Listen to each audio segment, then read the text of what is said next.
Welcome back, everybody. This is Fantasy Football 201, a course designed to help you win a fantasy football championship. I picked 201 because 101 was taken by somebody else. But essentially what we're doing today is we're doing our team previews of every single team, and I'm going over the New Orleans Saints today. So this is a course designed by me. I'm not a fantasy football expert by any chance, but I have been very successful in fantasy football, and this shows that you don't have to be a professional expert in order to master this game. So I'm going to share my knowledge with you of what's worked for me, and hopefully this will help you in fantasy football as well. So today we're going to be talking about the New Orleans Saints.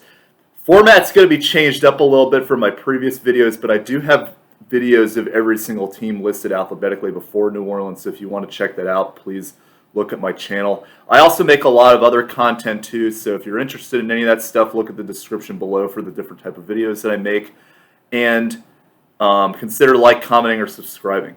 So we will go to the New Orleans Saints breakdown. I go through all their position players, their schedule, etc. to help you figure out how to best manage this roster. So we'll start with their schedule. They don't really have a great stretch of games that extends for quite a while with great matchups. The best matchups that they have are from weeks 9 to 14.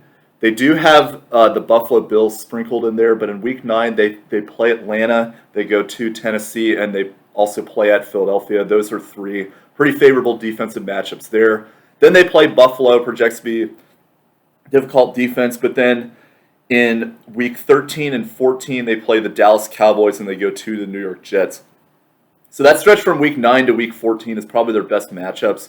And then the fantasy football playoffs are particularly good for them on the back half. So first, depending on what league format you're using for fantasy football, weeks 15 and 16 are not good matchups for them. They go to Tampa Bay, excellent defense, and then they play the Miami Dolphins, which is also projected to be a very good defense as well. But then weeks 17 and 18, so if you're in an ESPN format where they're going to use the last 2 weeks of the season and then combine them, they have an excellent matchup for you with Carolina and then at the Atlanta Falcons. So that's about as good as it gets in terms of defenses that you want to face off against, because they do have a difficult start to this season. So these are definitely players that you want to consider buying low on after the first few weeks of the season, because when they get around to week 8, things get a lot more favorable, save a few difficult matchups for them. So now we will move to the quarterback position. And the quarterback for the New Orleans Saints, this is a topic of much debate in terms of what they'll actually do. And I think it's really going to dictate how this team is going to perform fantasy football-wise, depending on who they go with. So the quarterback that's projected to be their starter is Jameis Winston. And Jameis Winston at this point he's kind of made fun of for his tendency to be turnover prone, for lack of better words. He had the infamous 30 for 30 season in 2019. And he spent all last year on New Orleans bench, basically learning from Drew Brees and Sean Payton in the system, and try to basically be a better quarterback. So we'll see how his sabbatical year went for him when he goes into this season. But it's projected that he will be the starter. And I think if he is the starter, I think that New Orleans will actually have a very good fantasy outlook.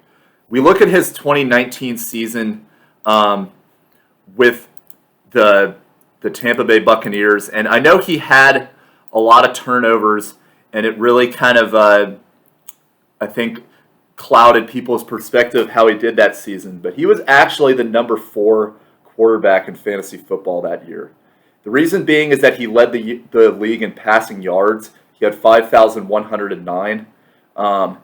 He had 33 touchdowns.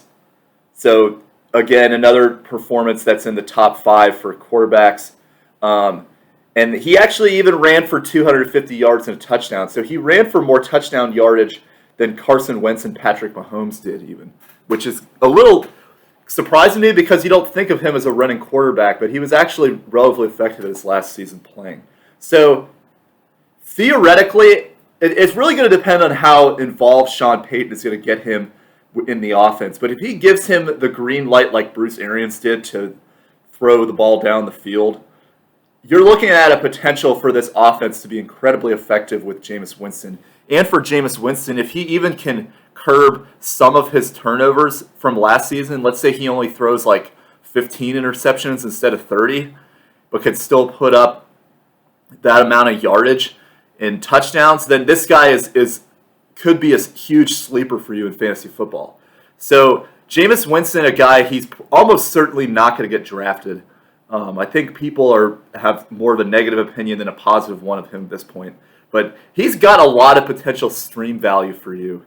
His matchups at the beginning of the season are a little difficult, as I mentioned, but especially as you're getting to that later half of the season around week 8, that's when a lot of the bye weeks start hitting in. So if you're in that so-called bye-apocalypse from the fantasy footballers, Jameis Winston could be a good stopgap quarterback for you to use for streaming purposes. We'll talk about Taysom Hill too. So Taysom Hill, there's potential that he could be the starter, but I think that the team kind of realizes that he's not really a long-term solution. He does have a ton of athleticism, and the team was relatively successful with him in terms of winning games, but in terms of offensive efficiency, the offense was not really as effective with Taysom Hill. And I'm going to kind of get into that more specifically with certain players. But Taysom Hill, he's a guy that you could use in, I guess, what's somewhat similar to an option, triple option, wildcat kind of thing. But it generally slowed down the offense and made it so that they didn't have as much numbers production. So I'll get into this specifically, as I said, with some of these players and how their production dipped with Taysom Hill compared to Drew Brees last year. But Hill has got interesting potential to be, though, depending on how they position him in fantasy football. Last season, some leagues had him a quarterback, but they also had him as a tight end.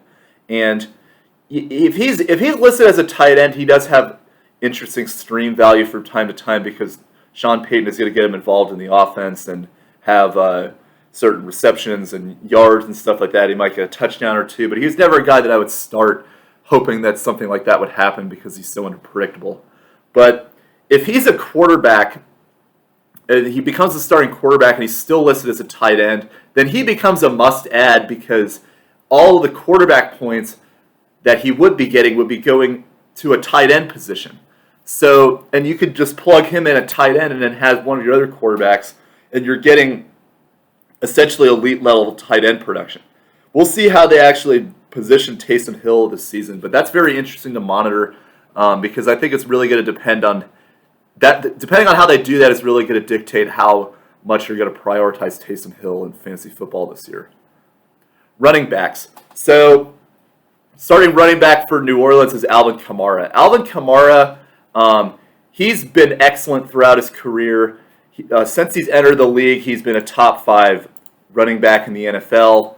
Last season, he finished as the number 1 running back in PPR purposes with 83 receptions and 932 rushing yards, 16 touchdowns. He also had 5 touchdowns receiving on 656 yards. So he's very involved in this offense. I really like him. I think that he's, depending on what type of format you're in, but if you're in a full PPR, he's my number 3 player that I like.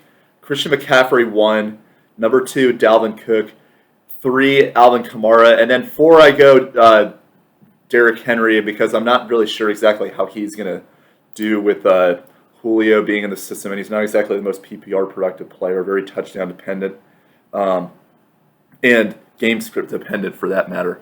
So Alvin Kamara, though, I think a very important thing to keep in mind with Kamara, as much as I like him, is that his production was significantly worse with Taysom Hill.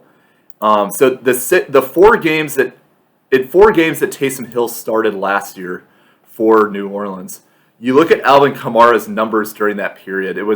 They played Atlanta twice, Denver, and Philadelphia. But in those games, Alvin Kamara's rush yards never exceeded 88.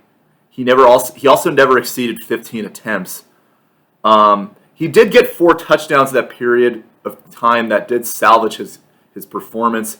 But even receiving, in those games, he did have one good game receiving against Philadelphia, which he had 7 receptions for 44 yards. If you're going full PPR, but then, for instance, against Atlanta, the first time he did not have a catch. In Denver, he only had 1 catch for -2 yards, and then Atlanta, the second time, he had 2 catches for 9 yards. So, for whatever reason, because Taysom Hill plays a very specific style that he doesn't really pass the ball down the field, and he's more of a threat running the ball and providing that trick play option format, it hurt Alvin Kamara significantly. So, if Taysom Hill becomes the starting quarterback of the New Orleans Saints, I think that you have to try to see what you can get out of Alvin Kamara, maybe in a trade, or limit your expectations of him on draft night, because I think that for whatever reason, this system just did not click with Alvin Kamara during those 4 games. And I know that's a little bit of a drastic take, but 4 games is a pretty significant sample size with those kind of numbers compared to how he played the rest of the season with Drew Brees, where he was very effective. I think that Jameis Winston will do a good job getting him involved if he's the quarterback, but just keep that in mind. Kamara could be very disappointing if Taysom Hill ends up being the starting quarterback of this team. You also have Latavius Murray. Murray is an interesting change-up option that they have as more of a line-pushing running back who can be there on early downs and goal line downs. He was decent last year. He had 146 attempts, not a lot, but enough to get by. 656 yards. He averaged 4.5 yards a carry, and he had 4 touchdowns. Not as effective in PPR for obvious reasons, because they rely on Alvin Kamara for that. But he has some interesting stream value from time to time as well. However, he is touchdown dependent in terms of how he performs game to game. Other guys on their team, they have Dwayne Washington, who they brought over relatively recently.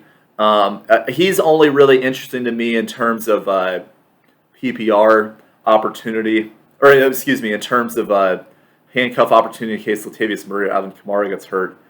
The 4th guy on the depth chart is a little more interesting to me, Ty Montgomery, in terms of his potential as a PPR candidate if Alvin Kamara gets hurt. Ty Montgomery, a former receiver, has been productive as a PPR running back in the past. If anything were to happen to Alvin Kamara, I actually really like Ty Montgomery as a sleeper that you can get and give you some decent flex value if you're hurting for running backs. Wide receivers. So very interesting here as well. Michael Thomas is the number 1 wide receiver on this team. He had a very down year in 2020 because he dealt with a lot of injuries. He only played in 7 games, and he had 40 receptions. So a lot of people, I think, are concerned about that. And I noticed, if you look at my video, I did a mock draft yesterday. If you check out my channel, they had Michael Thomas going all the way down to the 3rd round. And I think that that's a little bit too much of a panic, in my opinion, because even though he had a down year last year, he was by far the number 1 receiver in 2019. And I know that you're dealing with different quarterbacks now, but he had almost 100 more points than the next receiver in full PPR formats. He had 1,700 yards, 149 receptions. So if Jameis Winston is going to try to replicate the offense that Drew Brees had and is going to get him involved, as a 3rd round guy, Michael Thomas becomes a must-add. And he's a guy that I would definitely consider even taking in the 2nd round if you know for sure that Jameis is going to be the quarterback, because Michael Thomas, say what you want about how he did last year, but this year I think that he's going to turn it around now that he's healthy. And yeah, 3rd round to me was crazy. That's where he's going. Because Jameis Winston's going to give you the yards. If he can get Michael Thomas the ball consistently and even get him some touchdowns, I think he's going to really give you a lot of benefit as a guy going in that range. And then the other thing too is they've got a lot of other receivers that you're kind of murky on. So Traquan Smith is the one that I like the most. He's kind of a younger guy who's starting to develop and show potential on this team. he was decently productive for them last year. He was the number 4 receiver in terms of yards, number 5 in terms of targets and receptions. But Tre'Quan Smith, we'll see how he does now that he's going to have more coverage his way because he's now the number 2 receiver. But I think a guy that a lot of people are sleeping on who you can get pretty late and could give you some good value in a Jameis offense that's going to be throwing the ball a lot. I would not be surprised at all if Tre'Quan Smith ends up being a breakout candidate this year. Other guys, Deontay Harris, he was decently productive at times last year. He had 20 receptions, 1 touchdown, and 186 yards. Again, he could have more opportunity too now that he's the number 3 receiver. So he's not worth drafting because he's gonna unless you're in really deep leagues. But he's somebody to keep an eye on waivers because I think he could give you some surprisingly good value if Jameis Winston is there. All of this changes if Taysom Hill is hurt. If Taysom Hill is the starting quarterback, the only receiver that I like is Michael Thomas. But these other guys have interesting value, both Harris and Smith, if Winston is there. And then other receivers of note that they have, Lil Jordan Humphrey has some potential. He's been there for a year now, so he's got some familiarity with the system, could be more effective in this coming season. Jawan Johnson, relatively young player as well, out of Oregon. He could have potential as kind of a big receiver, much like Humphrey, who can give them possessions. And then they drafted in the 7th round. His name is Kawan Baker out of South Alabama. Maybe he could step up too. I know 7th round, you're asking a lot for a guy like that, but they need a second receiver to really step up, especially if Smith isn't going to show consistency. And Kawan Baker might surprise people as a guy who's trying to fill a void on this team. A lot of receiver potential if Jameis Winston is the quarterback, is what I'm trying to get out of this. Tight end. So they lost Jared Cook, and they lost Sean Hill, I believe his name was, the backup tight end. So their tight end that they have now is Adam Troutman, who is very unproven. I'm not 100% sure what his effectiveness is going to be. He's coming out of Dayton. He was okay at times last year. He had 15 receptions, 171 yards, and he had a touchdown. So maybe he could have some value as a tight end that you could stream from time to time. There's definitely potential for him to put up good numbers for this team, but I just have a hard time seeing it with the Saints for him because Jameis is more receiver heavy. Remember when he had tight ends like O.J. Howard, young and had potential. They didn't really utilize him very well. So, there's potential for Troutman, but I think that he's a guy that he's worth monitoring in the preseason. Could be a good waiver wire pickup to get on in waivers after the season starts, but worth keeping an eye on. Then they have some other tight ends as well that really only have any interest in me whatsoever if they have injuries. Nick Vannett, he's been around the league for a little while, and then other guys they've got is Garrett Griffin, who I think you really have to be having a lot of injuries to consider him. Saints defense. So Saints defense is pretty good. They're actually very good at forcing turnovers as well. So a team that I think that is you could very easily get in that second to last round of the fantasy football draft to get the guy that you want or the defense that you want. I think that New Orleans could be very good defense, forces a lot of turnovers, very good secondary. It's going to depend on where they go on draft boards, but they're generally not super prestigious, I guess, in terms of being a great defense. So you could probably get them at an affordable price that would be good value. And I do like what they could provide as a defense. And their kicker is Will Lutz. Will Lutz has been a good kicker. I don't think he's going to get reached for. When I did my mock draft yesterday, he was available in the 7th round. And I think that he's great value because this team, they might have some trouble converting in the red zone. Now that they have a new quarterback, trying to adjust to that. So Will Lutz could have a lot of opportunity. If he doesn't get touchdown and extra points, he could get a lot of field goals.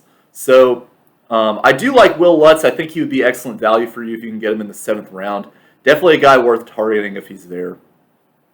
So that's all I got on the Saints for this video. Once again, if you're interested in my content, please check out my channel. And all the team previews of every team alphabetically before New Orleans. Next, we will go to the New York teams. So check that out. If you don't like this new format, please let me know. But I'm doing this because it improves the efficiency of the output of these videos.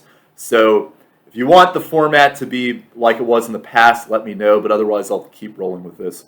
So, all right, well, I'll see you guys later. Bye.